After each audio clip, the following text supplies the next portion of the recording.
ngizothanda kodwa ke sibuke eduze le yamalimi banye abantu ama-starter la umuntu mayekhuluma uthola ukuthi uyabambeka mayekhuluma mhlawumbe ngokokwenu kwekufunda ayini amalimi abangwa yini? Okay, so ngokufunda kwethu nakubona kwethu amalimi ukuphazamiseka kokukhuluma, so kungabi ne-flow ekukhulumeni kwakho. Siye sibona abantu bebambeka kakhulu uma bekhuluma, it's part of amalimi nawo. Abanye bayangingiza, bayaphinda amagama, so uthola ukuthi iphinda igama noma uphinda inhlamvu yegama, so uthola ukuthi mhlawumbe uzama ukuthi Thembeka umuzi sethi so nalokhu uyakuphinda, so namagama futhi kuyenzeka kuwona.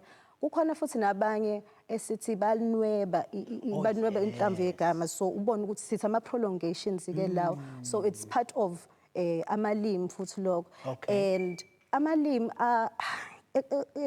kwi-research noma kucinwango wawo lwamalimi ayikho into evelayo ethi nayi edala amalimi, so kuningi ama-factor amaningi, so uthola ukuthi ufuzo nomndeni ukuthi kube khona umuntu osemndenini wayenawo amalimi wase wadlulisela kwey'ngane noma nje abanye amalungu omndeni.